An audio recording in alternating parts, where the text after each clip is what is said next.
Continuamos con el primer bienio. La cuestión agraria, la ley de reforma agraria. Durante el primer bienio se continuaron aplicando los decretos agrarios del gobierno provisional, aprobados a propuesta del ministro de Trabajo, el socialista Francisco Largo Caballero. Y también continuó la oposición de los propietarios que se apoyaron en los ayuntamientos, en su mayoría monárquicos, y en el recurso a la Guardia Civil para enfrentarse a los representantes de la Federación Nacional de Trabajadores de la Tierra, FNTT, de UGT. Esta última creció mucho durante este tiempo, pues pasó de unos 100.000 afiliados en 1931 a cerca de 450.000 en el verano del año siguiente,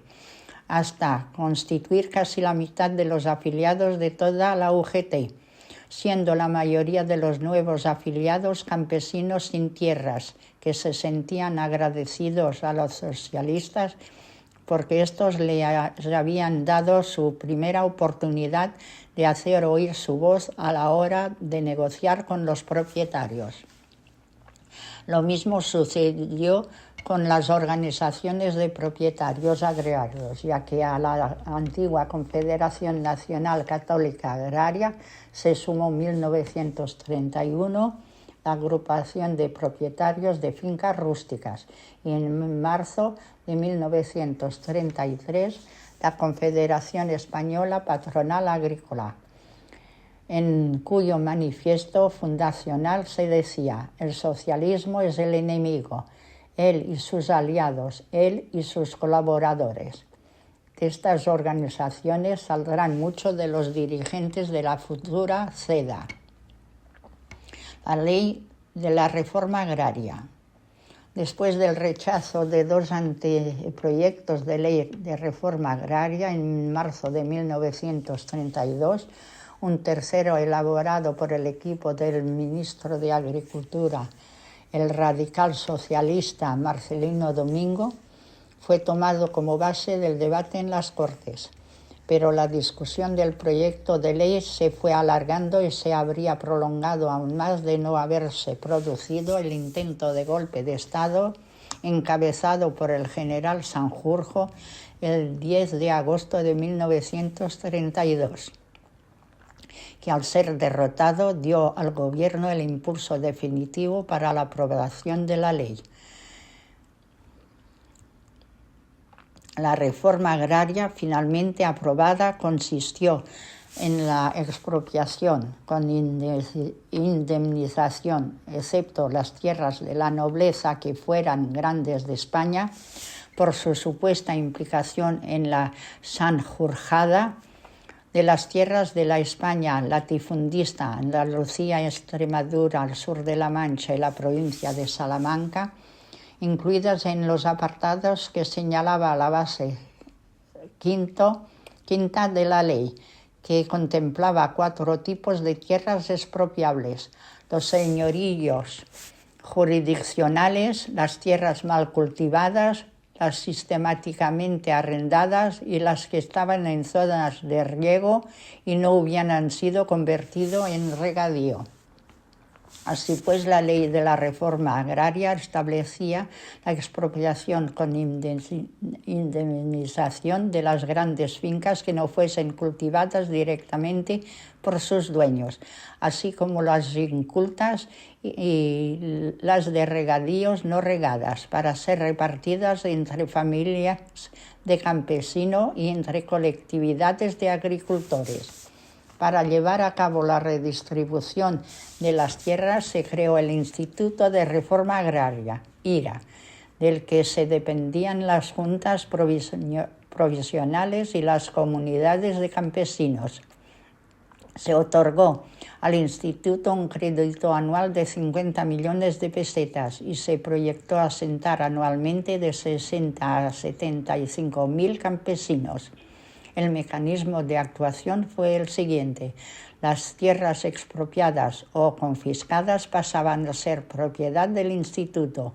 que las transfería a las juntas provisionales y que a su vez las entregaban a las comunidades de campesinos para su explotación colectiva o individual, según hubiesen decidido previamente los campesinos. Los problemas que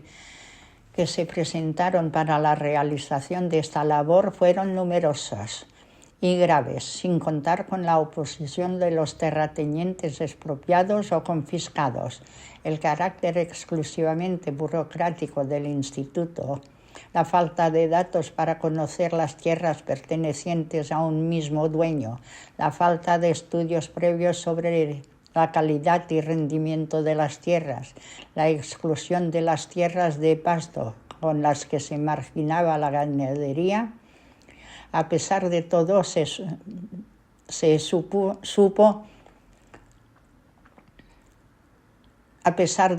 supuso el primer esfuerzo para repartir tierras entre los campesinos. Sin embargo, a pesar de las grandes expectativas que había levantado, los efectos de la ley de la reforma agraria fueron muy limitados. A finales de 1933 solo se habían ocupado 24.203 hectáreas, repartidas entre 4.339 campesinos,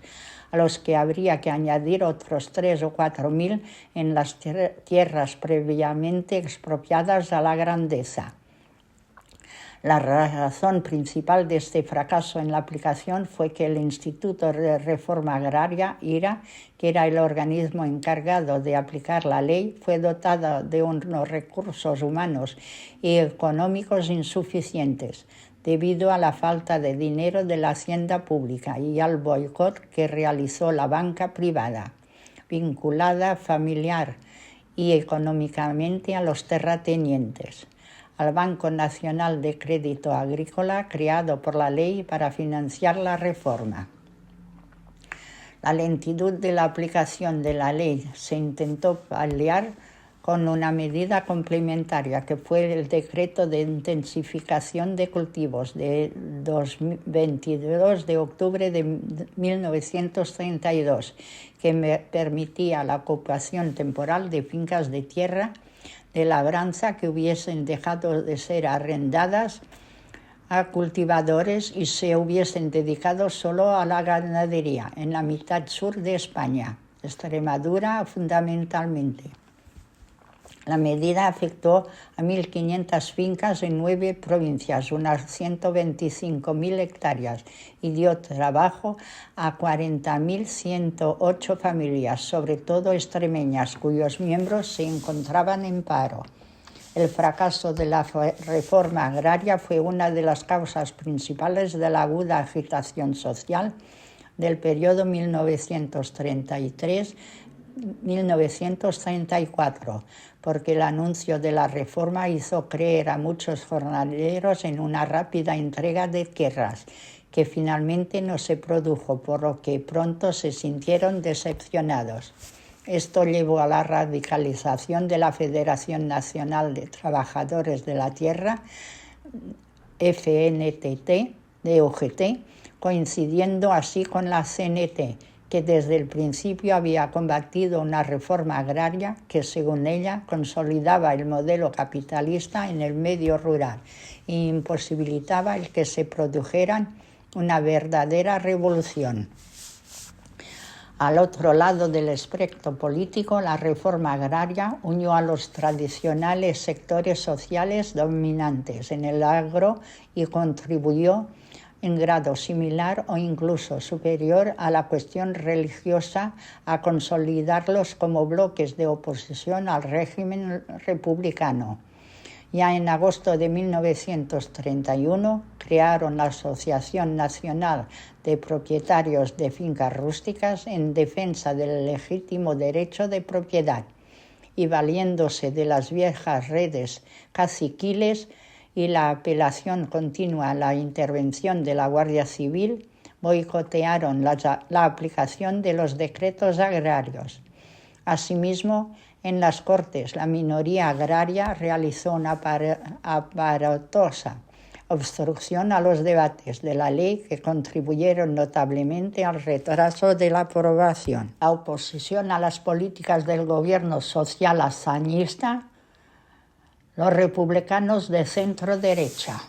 Una vez aprobada la Constitución, los republicanos de centro-derecha, cuyo principal partido era con diferencia el Partido Republicano Radical, se opusieron a la continuidad en el gobierno de los socialistas, debido fundamentalmente a una parte importante de su base social, la constituían la clase media urbana y rural, comerciantes, tenderos y pequeños empresarios que rechazaban las reformas sociolaborales aprobadas por el socialista Francisco Largo Caballero al frente del Ministerio del Trabajo. El líder de los radicales, Alejandro Lerroux, se convirtió así en el portavoz de todos aquellos que aborrecían a los socialistas y presionaron a Niceto Alcalá Zamora para que le retiraran su apoyo al gobierno de Azaña.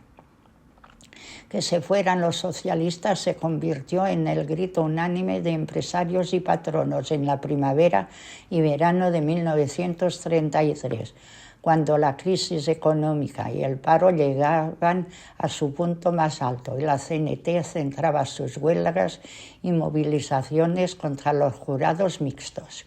ha señalado Julián Casanova. En un mitin celebrado un año antes en la Plaza de Toros de Madrid, ante 40.000 personas, Lerroux ya había denunciado el estado de alarma que habían creado los socialistas y defendido que la única solución era crear un gobierno puramente republicano que estuviera al servicio de todos los españoles. Tras los sucesos de Casavieja, en enero de 1933, los radicales hablaron directamente de la existencia de una dictadura socialista y empezaron a incluir a sus ataques a los hazañistas. La derecha católica accidentalista de la CEDA. La hostilidad de la Iglesia Católica y los sectores que la apoyaban a la declaración de la confesionalidad del Estado y a la política secularizadora radical que emprendió el gobierno republicano socialista presidido por Azaña, dio nacimiento al catolicismo político, que logró construir a partir de Acción Nacional, desde el marzo de 1932 llamada Acción Popular, un gran partido de masas que fue Confederación Española de Derechas Autónomas, CEDA. Aunque esto no se habría producido sin la dirección, el discurso ideológico y los recursos organizativos de la Iglesia Católica. Esta confederación de partidos aglutinaba no solo a las oligarquías del antiguo régimen, sino a miles de agricultores medios y pobres dirigidos políticamente por miembros de la clase media urbana, que a su vez se sentían perjudicados por las políticas reformistas de la coalición de izquierdas, como determinados sectores profesionales y funcionariales, tanto civiles como militares, o círculos intelectuales vinculados a la tradición conservadora. Y todos ellos veían con horror el laicismo del Estado y con miedo el ascenso de la clase obrera. El nuevo Partido Católico inició su actividad buscando una confrontación directa con el gobierno en los dos puntos que podían servir para atraer mayor afiliación. Los republicanos eran calificados de fríos perseguidores de la Iglesia y, en consecuencia, enemigos de la patria. Y a los socialistas se les presentaba como enemigos de la propiedad, de la familia y el orden. Así fue como Acción Popular, y desde su congreso fundacional de febrero y marzo de 1933, la CEDA, lograron una audiencia de masa vinculado a la defensa de la religión católica, a la lucha por la propiedad como fundamento del orden social, La Seda fue liderada por el joven abogado María José Gil Robles, profesor de la Facultad de Derecho de la Universidad de Salamanca. Y en el momento de su fundación decía contar con 600.000 afiliados, lo que la convertía en el partido más grande de la Segunda República. La derecha monárquica. Los monárquicos alfonsinos, a diferencia de los carlistas, cuya comunión tradicionalista seguía creciendo y organizando sus milicias de requetés, no se propusieron formar un movimiento de masas, sino que actuaron en tres frentes: el cultural, actualizando el discurso tradicionalista y conservador, a través de un grupo de intelectuales agrupados en torno a la revista Acción Española; el político, fundando un partido propio llamado Renovación Española,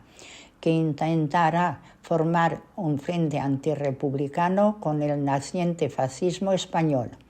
los carlistas y el sector menos accidentalista de la Seda, y sobre todo el insurreccional, buscando la colaboración de los sectores del ejército español que se mantenían fieles a la monarquía, a pesar de haber jurado fidelidad a la República, y de aquellos otros descontentos por la reforma militar de Azaña. El intento de golpe de Estado del general Sanjurjo en agosto de 1932, aunque el general Sanjurjo al principio no mostró mucho interés en encabezar un pronunciamiento militar que derribara el gobierno Azaña, su opinión cambió cuando fue destituido en enero de 1932 de su puesto de director de la Guardia Civil a raíz de los sucesos de Arnedo, y nombrado director general de Carabineros, un cargo de menos relieve. El intento de golpe de Estado tuvo lugar el 10 de agosto de 1932. En Madrid, un grupo de militares y civiles armados al mando de los generales Barrera y Cavalcanti intentaron tomar el Ministerio de Guerra, donde se encontraba Azaña, pero varias unidades de la Guardia Civil y de asalto sofocaron la rebelión, en la que murieron 9 sublevados y varios fueron heridos. En Sevilla, en cambio, donde el general Sanjurjo había situado su cuartel general, sí que consiguió que la guarnición apoyara el golpe y se declaró el estado de guerra. Aunque Sanjurjo mantuvo las tropas acuarteladas, publicó un manifiesto en el que anunciaba que no se sublevaba contra la República como tal, lo que decepcionó a parte de los monárquicos que le apoyaban, sino contra las actuales cortes ilegítimas convocadas por un régimen de terror y que había llevado a España al borde de la ruina, la iniquidad y la desmembración. Inmediatamente los sindicatos convocaron una huelga general en la ciudad y ante la falta de apoyo de otras guarniciones, el general Sanjurjo huyó en dirección a Portugal, pero fue detenido en Huelva, cerca de la frontera. Sanjurjo fue condenado a muerte por un consejo de guerra, aunque la pena fue conmutada por la de cadena perpetua por un decreto del presidente de la República. Sobre los militares y los civiles monárquicos que habían participado o habían apoyado el golpe cayeron casi todas las medidas represivas previstas por la Ley de Defensa de la República. 145 jefes y oficiales fueron detenidos y deportados a Villa Cisneros, en la colonia española del Sáhara Español, como se había hecho con 104 anarquistas unos meses antes con motivo de la insurrección anarquista del Alto Llobregat. Sus más destacados órganos de prensa, el diario ABC y la revista Acción Española, fueron suspendidos. Muchas sedes políticas y culturales fueron clausuradas. Las propiedades de la nobleza grande de España, acusada de financiar el golpe, fue expropiada sin indemnización de sus tierras por una ley aprobada por el Parlamento, etc.